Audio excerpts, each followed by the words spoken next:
hari ini kita bersyukur kita akan membahas satu tema yang penting, yaitu tentang bagaimana kita menikmati kepuasan dalam pernikahan, atau seperti apa satisfaction itu yang perlu. Karena beberapa pernikahan itu mereka tidak mengalami kepuasan dalam pernikahan mereka, dan bagaimana pertanyaan saya supaya kita bisa menikmati satisfaction itu dalam pernikahan. Saya membaca satu ayat dari Mazmur 42 ayat 2, saya baca buat kita. Seperti rusa yang merindukan sungai yang berair, demikianlah jiwaku merindukan Engkau, ya Allah. Nah, ini satu perbandingan yang menarik. Seperti rusa merindukan sungai yang berair. Nah, sungai-sungai ada waktu tertentu itu tidak berair, atau airnya mengering sehingga kecil sekali. Hanya di tengah-tengah itu pun kecil sekali. Nah, sementara digambarkan bahwa rusa itu merindukan air. Nah, seberapa besarnya kerinduan atau seberapa tingginya kerinduan rusa akan air, dan berkenaan dengan aspek apa itu. Nah, karena rusa itu merindukan air sebagai sebuah kebutuhan, maka hal itu menjadi penting. Ya, itu juga memberi kesenangan. Rusa menemukan air itu menyenangkan sekali. Saya juga kalau ketemu sungai yang bagus mah ingin berenang di situ, menyenangkan sekali. Tetapi bukan cuma itu menjadi sekedar kebutuhan, kesenangan, tapi juga itu menjadi kekuatan buat dia. Nah, kalau kita bandingkan dengan perbandingan ayat ini, katakan demikianlah jiwaku merindukan Engkau, ya Allah.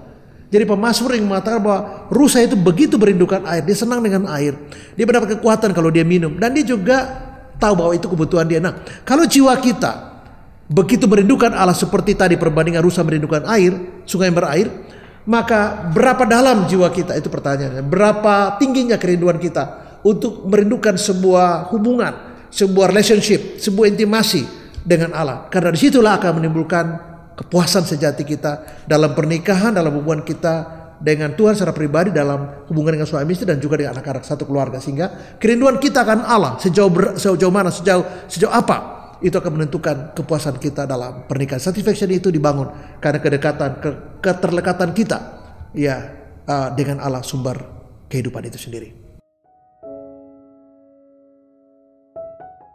Hal yang kedua adalah bagaimana kita lihat bahwa kehidupan pernikahan kita atau pasangan kita atau kita sendiri dalam pernikahan itu mengalami satisfaction atau kepuasan. Ya, nah kepuasan tentu tidak secara parsialis, misalnya senang saja, tetapi menyangkut seluruh aspek kehidupan kita, hubungan kita dengan Allah, hubungan kita dengan sesama, hubungan kita dengan pasangan, dengan anak, dengan pekerjaan dan semuanya. Jadi bukan cuma aspek fisik, mental, sosial dan spiritual, tapi juga menyangkut aspek-aspek yang lain berkenaan dengan kehidupan kita sendiri. Sehingga orang-orang yang mengalami kepuasan dalam pernikahan itu biasanya mereka bahagia.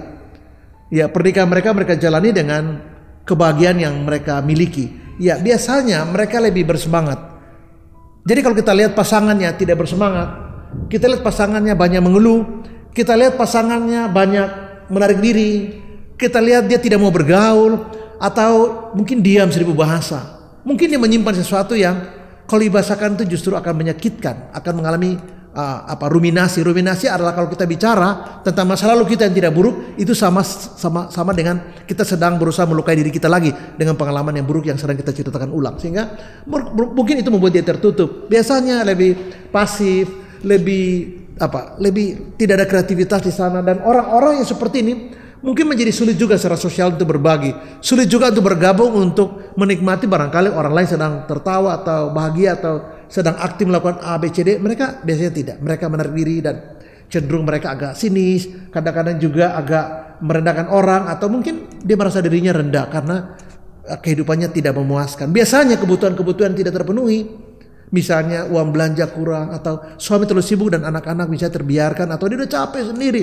Waktu suami datang dan ingin menyampaikan, suaminya malah marah, sehingga dia merasa seperti sendiri. Nah, ketidakpuasan seperti itu akan terlihat pada bukan cuma dari kehidupan wajahnya yang mungkin muram, wajahnya yang mungkin dingin, wajahnya yang mungkin tidak ada ekspresi sukacita, atau mungkin menarik diri. Ya, menarik diri sejauh mungkin dari kerumunan, dan mungkin pernikahan itu menjadi dingin dan hambar. Kenapa? Karena yang bersangkutan merasa tidak puas. Mungkin kita juga, atau mungkin pasangan kita. Nah, kalau satisfaction itu menjauh dari kita, maka indikator kedua adalah kita menjadi sulit untuk bisa bersosialisasi. Kita menarik diri, dan mungkin wajah kita tidak mencerminkan wajah orang yang bahagia atau senang atau bersemangat, tapi wajah yang murah, wajah yang mengeluh, wajah yang putus asa, wajah yang merasa tidak berharga dan mungkin tawar hati. Dan kalau itu benar, ini tantangan buat kita supaya kita dekat dengan Allah, karena sumber kehidupan, ketenangan, kepuasan sejati ketika kita melekat kepada sumber kehidupan itu sendiri, yaitu Allah dalam Kristus. Hal yang ketiga penting lainnya ialah ketika kita melihat bahwa pasangan kita itu positif,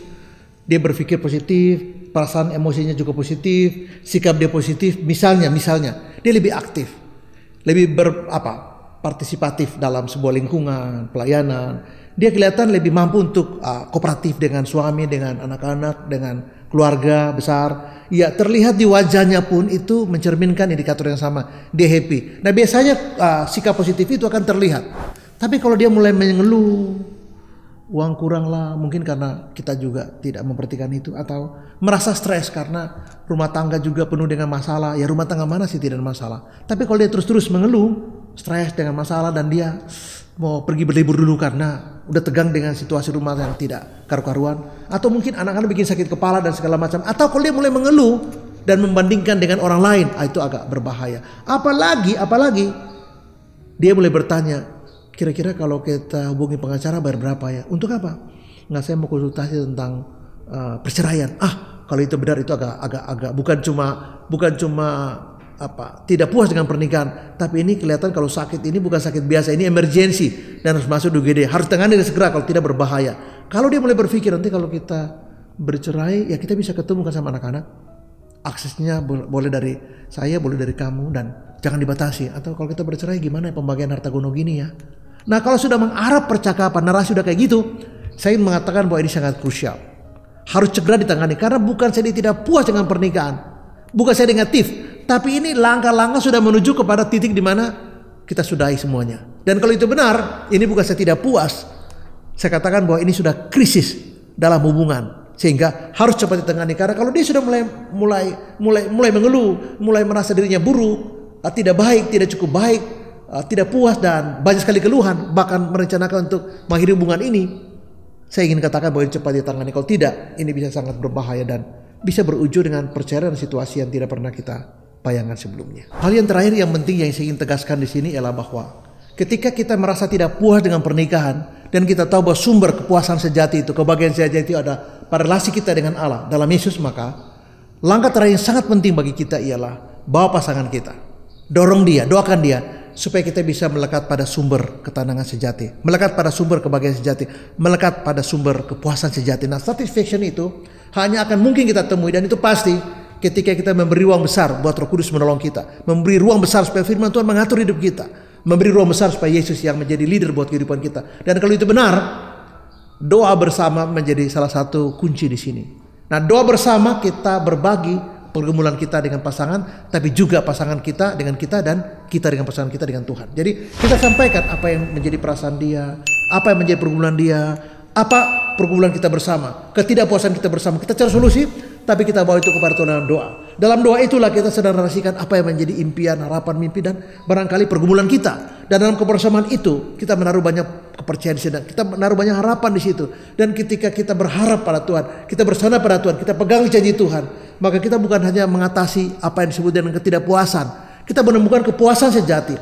Karena hati kita melekat, hidup kita melekat kepada sumber kehidupan itu, sumber kepuasan itu, sumber kebahagiaan itu. Jadi sumber kebahagiaan itu, sumber kepuasan itu, sumber bermakna hidup kita ada di dalam Yesus. Sehingga bawa pasangan kita, doakan dia, bawa dia untuk dekat, supaya kita sama-sama bisa diisi lagi, sehingga tabung emosi kita, tabung hati kita, semuanya diisi dengan kasih Tuhan, sehingga intimasi itu bisa terjadi. Dan di sanalah kita mendapatkan true satisfaction yang sejati dalam pernikahan kita. Tuhan Yesus memberkati dan shalom, amin.